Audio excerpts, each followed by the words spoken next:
You ever start a show thinking you're signing up for a simple western with jetpacks and space wizards, and then suddenly you're neck deep in political coups, ancient rituals, and a baby doing backflips like he's auditioning for Jedi gymnastics? That's the Mandalorian in a nutshell. And look, I love a good Mandalorian civil war as much as the next guy. Give me all the shiny armor and dramatic speeches about destiny, but you can't just yank the heart out of the story and expect no one to notice. We were all here for the gruff bounty hunter who reluctantly became Space Dad of the Year, not for B.O. Katan's helmet-shaped power struggles, or side quests featuring droids that solve murder mysteries in neon-lit bars. Like seriously, when did this show become a sampler platter of every genre except the one we signed up for? It's not that the new stuff is bad, it's just jarring. One minute we're watching Din bond with Grogu over frog snacks.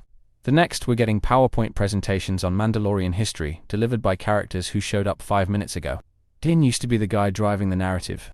Now he's lucky if he gets to start the ship without someone else interrupting him with a lore dump or a Darksaber update. It's like going to your favorite restaurant and finding out they changed the menu because a food critic walked in.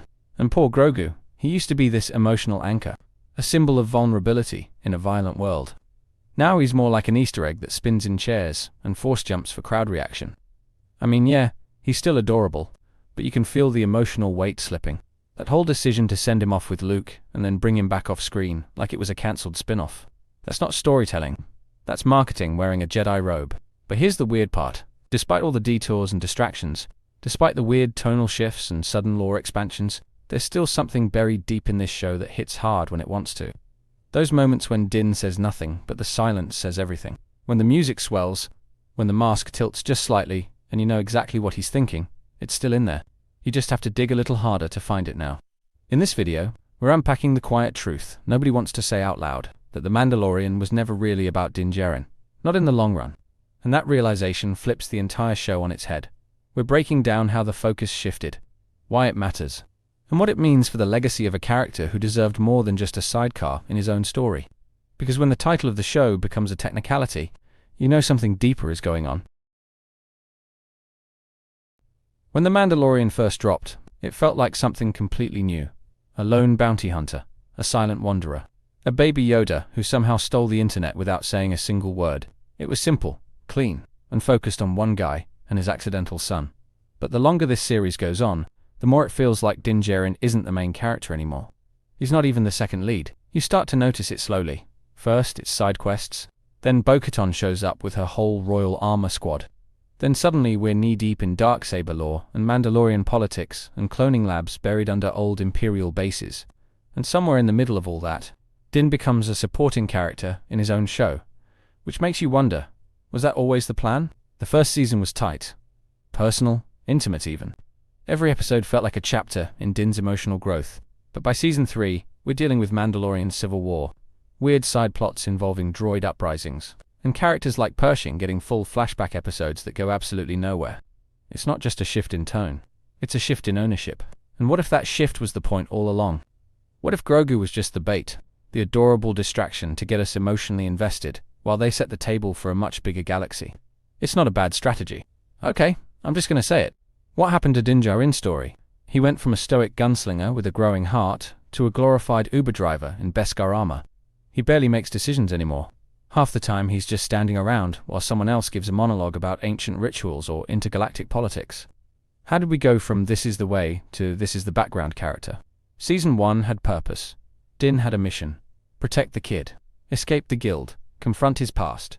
You felt every choice, every doubt, every inch of growth.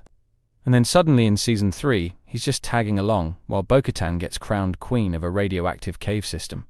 Where's the emotional continuity? Where's the man we watched learn how to be a father? And don't even get me started on how Grogu's arc got hijacked by a surprise cameo from Luke Skywalker, only to be reversed off-screen in another show. That reunion should have been monumental. Instead, it happened in the Book of Boba Fett, which, let's be honest, most people only watch for the Mando episodes anyway. It's like the showrunners can't decide what the focus is, so they just juggle everything and hope it looks like world-building. There's this creeping feeling that Din isn't driving the plot anymore. He's reacting to it. And that's a problem when your main character doesn't do anything for whole episodes. What happened to the guy who took on Moff Gideon single-handed? Now he's getting captured in a cave and needs Grogu to go get help. It's like he's regressing, or worse, being sidelined. There's something kind of heartbreaking about watching a character fade from the center of their own story, especially when that character meant so much to so many. Dinn Jarrin wasn't just another Mandalorian. He was the Mandalorian, the one who made that word mean something again. And now, he's almost an afterthought in the show that bears his name. You can feel it in the quieter moments, like when he's relegated to vague exposition or repeating catchphrases that used to carry weight. This is the way he used to feel profound. Now it just feels obligatory, like the writers are checking a box to remind us what show we're watching. That spark he had in the early episodes, that sense of internal conflict and reluctant growth, it's barely visible now. And then there's Grogu, a character that symbolized hope and innocence and connection. Now he's just spinning in chairs and doing backflips, while Dinn awkwardly watches like a proud uncle who wasn't invited to the training session. Their bond used to define the show. Now it's more of a nostalgic prop. It's like the story moved on without them, and they're stuck waiting for a subplot to call their name. What made Dinn's arc so compelling wasn't just the cool armor or the silent badass persona. It was the vulnerability beneath it all. The way he hesitated when Grogu reached out. The way he broke his own rules to protect him. That emotional core was the heart of the series. And now it feels like that heart is beating in the background, ignored while other plot threads steal the spotlight. It's sad, because we were promised something rare. A character-first Star Wars story, small in scale, but big in heart. And now we're watching that promise drift away, replaced by larger stakes and louder lore. Dinn Jarrin deserved more than that, and honestly, so did we. But let's take a step back, because there's something undeniably bold about what this show is trying to do. The way it started with a laser focus on one man, and gradually unfolded into a sprawling tale about culture, legacy, and identity. That's not small, that's ambitious. And not a lot of shows can pull off that kind of pivot, especially in a franchise this massive. The idea of Mandalore's rebirth, the conflict between tradition and change, the fall and rise of a people long thought lost. That's powerful stuff. And Bo-Katan's arc, whether you like her or not, is loaded with symbolism and gravitas. It's not just about a throne, it's about belief, and what it takes to unite a fractured culture built on armor and trauma. But here's the good news. Dinn Djarin's story isn't over. Not even close. Just because he's not driving the main plot right now doesn't mean he's done evolving. Star Wars is built on redemption arcs and second chances. And if anyone deserves a third-act glow-up, it's the guy who turned a bounty into a son. There's still a future where Dinn steps back into the spotlight, not just as a soldier or a follower, but as a leader in his own right. He's been through enough. He's seen enough.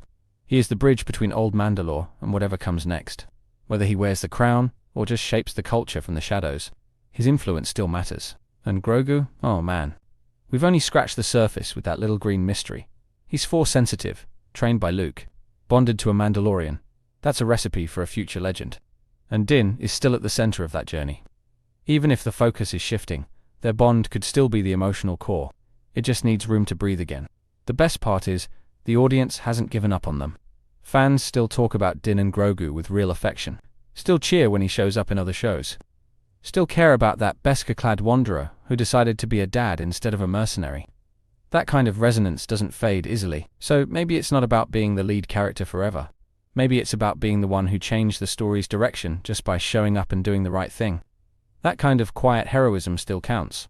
And if the writers remember that, Dinn Djarin's legacy might just outlive the show itself. At the end of the day, The Mandalorian started as something intimate, and slowly became something immense. That transition comes with growing pains. And sometimes those pains are felt most by the character who started it all. Dinn Jarrin was never flashy, never loud, never hungry for power. But he was compelling, because his choices meant something. Because his silence spoke louder than a room full of senators. And now, his quiet presence is being drowned out by louder arcs, faster plots, bigger lore. That doesn't mean his story didn't matter. It means his purpose might have been to begin the story, not to finish it. And there's a kind of bittersweet beauty in that. Because sometimes the one who starts the fire isn't the one who carries it forward. But if The Mandalorian ends without giving Dinn the closure he deserves, if he just fades into side quests and battle assists, then something vital will have been lost. Not just a character, but a promise made to the audience. Thank you for watching the whole video. I make videos because of my love for Star Wars and Marvel. I've been asked countless times how I get my subtitles, and I generate them automatically with a tool I built. That same tool can be used here on my website. It's completely free and doesn't require signing up. My website contains the subtitle generator that is perfect for any video. Blogging post, where you can sign up with your email and receive notifications for when I post, and also my 3 channels. Critical Analysis Hub focuses on Star Wars and Marvel movies. Critical Analysis Hub Plus looks at Star Wars and Marvel shows. And Critical Analysis Hub XP centers on video games, like The Last of Us series, Jedi Survivor, and GTA 5. Thank you for being a fan.